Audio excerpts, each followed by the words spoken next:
Right, I got a few tellings off last year when I got the BSA Gold Star because I didn't make a video about rigging up an optimizer or battery maintainer to the bike. Now, I made a video on that subject for the Bobber Black, I made a video on the Interceptor, I think I might have done one on the Classic 500. And on each occasion, you know, the video sort of centred around a different brand of optimizer. I've tried out different ones over the years. And I think really they are an essential piece of kit for any motorcyclist to protect you from an attack of the space monkeys. That mysterious phenomenon that drains your battery while you're not looking, sometimes apparently overnight. In fact, last year, 2024, when I was looking at buying the Gold Star, I picked up on one or two videos here on YouTube where owners that had bought the bikes in 2023 had stored the bike over winter. They'd gone for a couple of rides on it early spring, and then suddenly the battery had filled and it had sulfated and couldn't be saved. In most cases, this was put down to a fault with the bike's electrics or a faulty battery, and the manufacturer was expected to pick up the tab for a new battery. Now, here's a prime example for you of how this usually plays out. At the end of May, beginning of June, when I first got the Honda GB350, I started doing my usual runs to break the engine in, and I ended up at Withensea one day. A small seaside town about 10 miles away from where I live. Now, this has become a mecca for motorcyclists in summer. There's a small cafe there that welcomes bikers, so of course everybody congregates there. And on this particular occasion, there was a middle-aged chap with his Triumph T120 parked outside the cafe. He got all sort of togged up, ready to go back home after his cup of tea, and his battery was flat, it wouldn't start. Now, I was listening into the conversation with his mates who were all scratching their head as to what could possibly have happened to the battery on his bike. His bike was a couple of years old. This was his second run out after winter. He doesn't ride the bike in winter, and therein lies the problem. He hadn't had the bike rigged up to a battery maintainer or optimizer. Despite what it might say on some motorcycle batteries, they are not 100% maintenance free. They must be kept at optimal charge at all times if you're going to get maximum lifespan out of them. As an example, my T120 is now just coming up to 10 years old. It's been on an optimizer its entire life, and the battery is still in peak condition, even though it's not been ridden since 2021. Now, what makes a battery failure like this so mysterious, as though it's been subject to attack from the space monkeys, is that quite often, as in this case, the bike had started up absolutely no problem when it set off.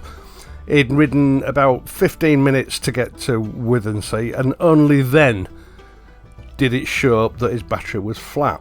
In his opinion, the battery was fine when he set off, but really it wasn't. We all know that any battery, it doesn't matter what type of battery it is, suffers from what's known as charge decay, and that can be as much as 1% per day. So what happens is a lot of people, they buy the new motorcycle in summer, they ride the hell out of it during the course of that summer, then sort of October, November time, they put the bike away and it just sits there for 4 to 5 months. The charge in the battery will drop down to a dangerous level. It might not be completely flat, but irreparable damage will have been caused to the battery by allowing it to release too much charge without being charged up. And that means that during the second summer, no matter how much you ride that bike, you will never charge the battery up to optimal charge again, because that irreparable damage has inhibited its ability to fully charge to full capacity. Then, by the end of the second winter layout, the battery is probably only capable of holding 30 or 40% of its maximum charge. At best, it probably won't survive another winter with that kind of treatment. At worst, as in the case of this chap, The battery had just enough charge to be able to start the bike up one last time, and then that was it. It was depleted, despite the fact he'd ridden, 15-20 minutes to get to Withensea. It hadn't recovered sufficiently. It might not have recovered at all in order to be able to, continue starting the bike. On average, just the act of starting your motorcycle up, it will take a 15 to 30 minute ride to replace the energy that's been used up starting it. If the battery is in optimal condition, double that, treble that, if the battery's not at its best. Now, the big mystery for a lot of people is that seemingly we didn't have to do this back in the old days. I mean, certainly back in the 1980s, I never had an optimizer. And that's because, I rode the bike every day to work, etc. It never got a rest. The battery was always kept at pretty much optimal charge. And the other thing, of course, is batteries have to work a lot harder these days with all the electronics on motorcycles. And a lot of motorcyclists that I've spoken to over the years consider that 3 years, really, is the maximum lifespan of a modern motorcycle battery, but it doesn't need to be that way. As I've said, the battery in my T120 is optimal. I know that because it's tested regularly, several times a day, and it's almost 10 years old.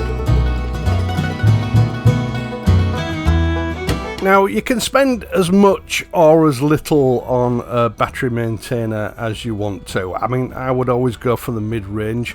On this occasion, we're looking at the CTEK Motorcycle and Watercraft optimizer. I mean, I personally don't have any preference. All of my bikes are permanently rigged up to optimizers.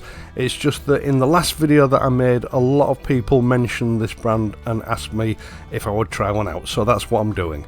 CTEK, I believe, is a Swedish firm. It works pretty much on the same principles as most other battery optimizers and maintainers.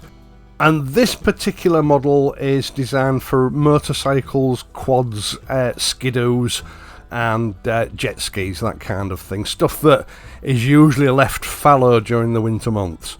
Unless it's a skidoo, obviously, with the other way around. And this particular model is the CT5 Powersport model. I'll leave a link in the video description to Amazon down below. That's where I bought this from. Just one reservation about it, which I'll come to in a moment. Now, it's held into the packaging with a sort of a rubber plug affair. I wasn't sure whether I needed to save that for use later on, so I actually ripped the cardboard off, and it was only later that I realised you just meant to pull these little sort of bungs or fasteners out. They're not required for use of the charger. I paid about, or just under £74 for this particular unit, and the prices for this particular unit could go anywhere up to about £85, depending which seller you're purchasing it from on Amazon. So, do a little bit of research. As I say, I'll leave the link for this one, albeit that there is a reservation about it, and that is that it's got a European style plug fitted, which wasn't made clear in the listing on Amazon.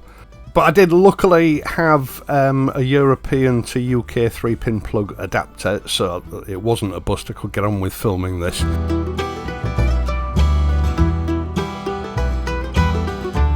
Now, this particular UK adapter is a very basic one. I have ordered a better quality one for use in the garage, but it'll do for now.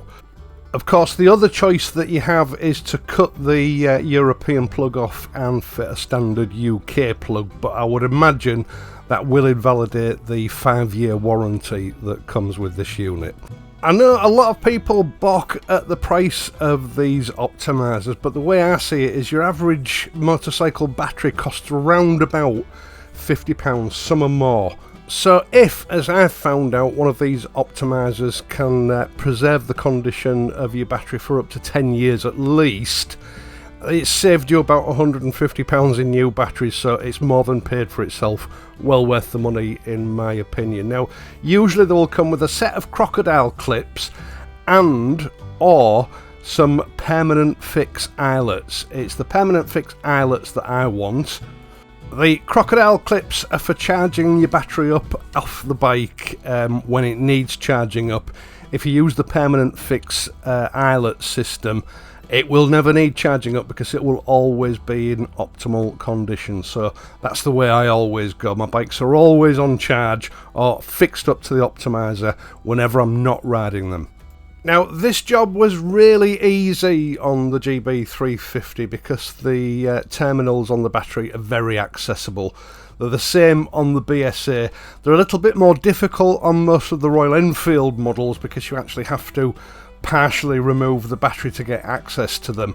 They're right on the side, right in front of you, and as soon as you take the side panel off. Now, one of the issues that you do have to take into account whenever you're selecting one of these optimizers is the size of the moulding on the eyelets. Sometimes they're very big and chunky. I know on one of the Royal Enfields I had to cut them off and fit a low profile replacement because there just wasn't room to be able to get them in when you tried to reinsert the battery into the bike, but they're a reasonably low profile on this CTEK model, so I would imagine it shouldn't be an issue on most of the Royal Enfields.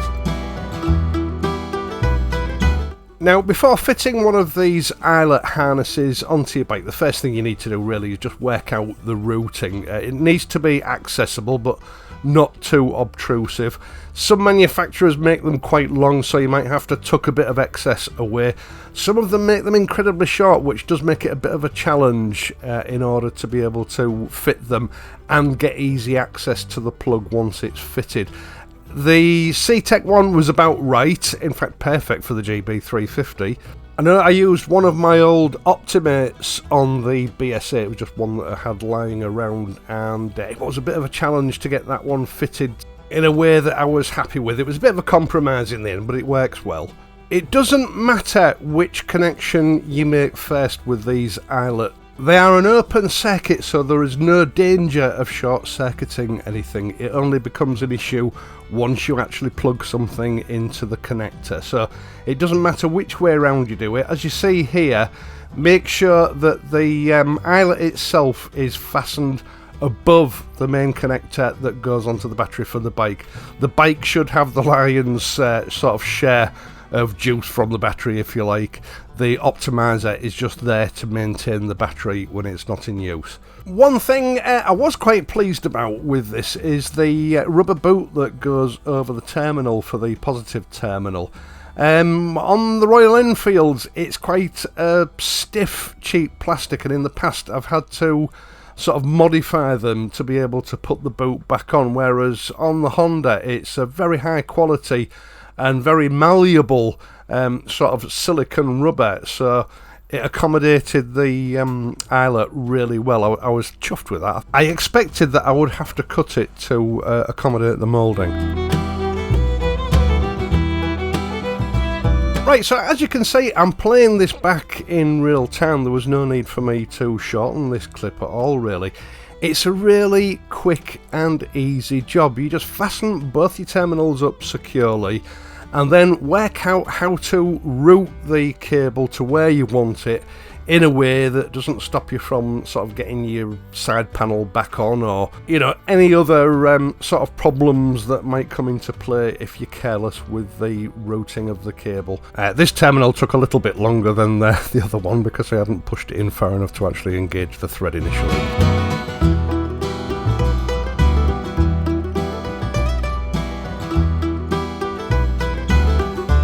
Right, so there you have it. Your permanent fix cable is now fastened up to the battery. It's just a matter of finding a way to route it and fasten it in place so it doesn't sort of dangle somewhere where you can't reach it, and it's protected from heat from the engine and from the weather, although these do have a weatherproof plug on the end of the connector. Some don't, so it is worth just checking that out when you're selecting a unit for use on your bike.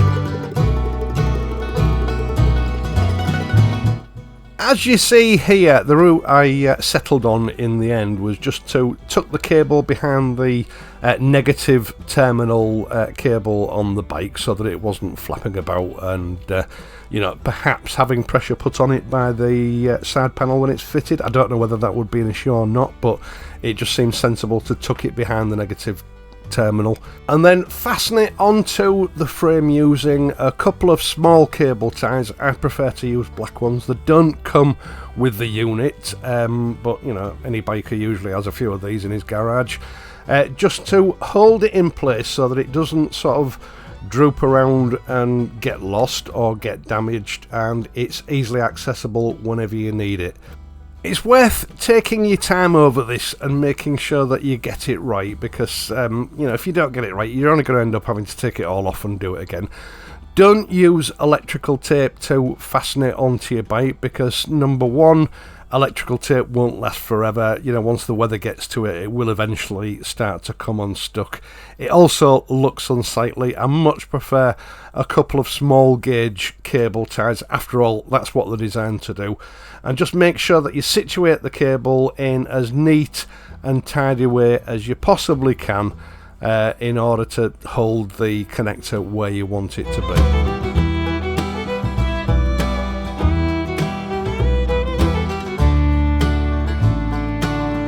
Once you've got it sighted exactly where you want it, just use a pair of pliers to maximally tighten up the cable tie so that it doesn't move around.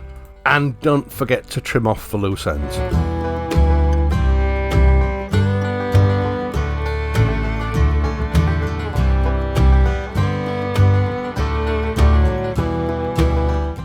You can then refit your side panel and you're ready to try the unit out for the first time.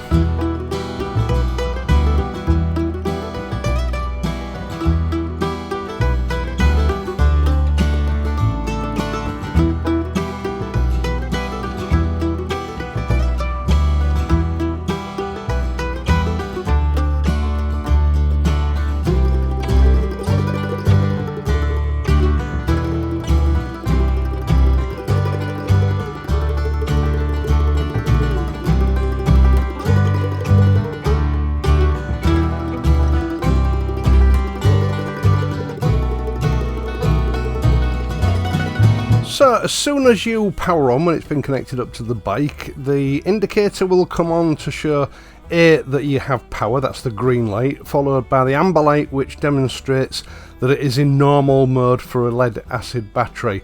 It will then go through a very short test and charge cycle to determine the condition of the battery, and if the battery's okay, it will go on to the maintain cycle, or care as it is on here. Now, what did impress me about this CTEK unit is that it goes through these checks very quickly. On a lot of the chargers that I have, this can take up to 15 minutes, which sometimes has you sort of hanging around just to make sure everything's okay.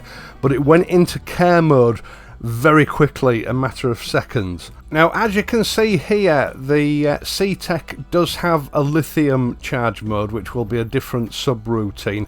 No real advantage to a lithium battery, really. They are perhaps a little bit lighter. When you're running the bike, they will charge up a little bit quicker, but in most ways they're just as susceptible as a standard lead acid battery. Now, it has a mode button which by progressively pressing it will take you out of normal lead acid mode, which is the default mode, into lithium mode or into recondition mode. So if you've been lazy, you've not plugged it in all winter, and your battery has unfortunately died during the winter months, there's always the possibility with one of these systems that they can recover your battery. They do have a specific program to do that if it's possible. Now, I won't go through a blow-by-blow account of what's in the instruction manual. This does have a reverse polarity protection circuit on it, so if you've wired your bike up wrong, you're not going to blow anything up. It will just register a fault and it will cut the electricity supply off to the bike. But the main thing to take in is that this charger will continue to check the state of your battery throughout winter and introduce, charge and recharge it if it needs it as charge decay takes hold, and it will keep it at optimum charge all the way through. It's not trickle charging it all the time, it's on standby most of the time, and it's just monitoring your battery to see what your battery is doing. So don't worry about long-term trickle charging and the harm that can cause. That's not what these chargers do. They periodically check the condition of the battery. If the battery's okay, it just returns back to care mode. If the battery needs some charge, it will introduce some charge until care mode is appropriate again. So, you know, the perfect solution to combating an attack from those psychospace monkeys from Mars. Now, it's a few years since this particular CTEK unit was suggested to me by viewers. I'm sorry it's taken so long, but thanks very much, because I am impressed with it so far. We'll see how long it lasts. You know, if I can get 10 years out of this like I have my old Optimate, I'll be happy. Once again, thank you so much for taking the time to watch this and my other videos, and in doing so helping to support this channel. I really do appreciate it. I would also appreciate it if you would leave a like and consider subscribing to this channel if you're not already a subscriber. It does help me out. Now, there are other ways that you can help me via my Patreon page or via PayPal donations. The details of how to do that are in the video description down below. Or if you want to, you can leave a donation via the super thanks button that's underneath the video that you're watching now. I will leave a link to this CTEK charger in the video description, along with a suitable European to UK adapter if you need one. Or it might be worth just opening up a dialogue with the seller to see if they do have UK specific versions. I am of course going to be back on Friday, so until then please ride safely and I'll see you soon.